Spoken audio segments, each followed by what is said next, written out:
Osteoarthritis of the knee is actually a wear and tear condition which affecting our knee cartilage. Cartilage means it's a cushioning for the joint space. The function of the cartilage is to absorb this shock and also provide a frictionless motion of the knee joint.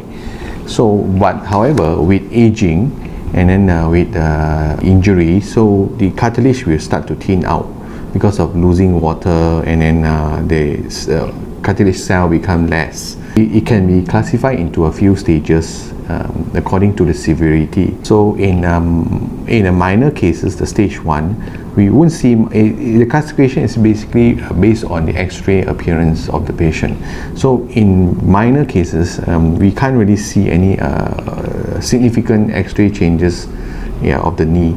So there will be maybe some of the they call it lipping at the edge of the thigh bone or at the edge of the leg bone. Going on to the mild stage, stage 2. Stage 2, you can see a bit more of what do you call it?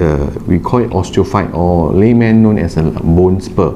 So this bone spur is usually at the edge of the bone because of the due to direction of the force, and then bone start to change a bit of shape.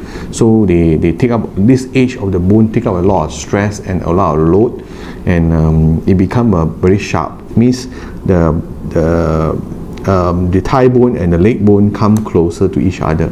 In stage 3, the osteophytes or the bone spur become more significant. The space become narrowing, and in the X-ray we can see there's a bit hardening of the edge of the bone which is near the joint.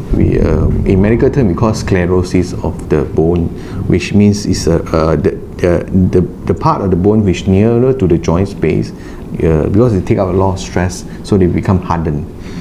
And going on to a severe stage is stage 4, means from externally you really see there's a deformity in the knee joint. In osteoarthritis we commonly get a bony deformity.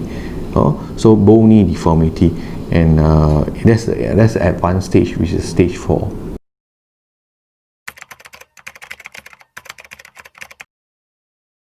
So if we're talking about risk factors, so basically we usually divide the risk factor into modifiable risk factor, means risk factor that you can change or you can improve, and then the other one is non-modifiable risk factor that you cannot change, you cannot do anything about it. So first we talk about the non-modifiable risk factor. Number 1 is the female and male. Female patients tend to have more prone to get knee osteoarthritis because genetically they are smaller build, and certain part of the knee is narrower compared to the thigh bone. The distal at the lower end of the thigh bone is actually narrower compared to a male. Osteoarthritis knee tend to run in the family, so family history does play a very important role in developing the condition. The other risk factors that is modifiable is like overweight or obesity. Your body weight is going to cause a lot of burden or a lot of stress to your knee joint when you walk, when you climb the stairs, when you run. The other thing is trauma. Repetitive trauma. Trauma means injury. Repetitive injury, like overuse, like in athlete, and those who repetitively could have to bend a knee.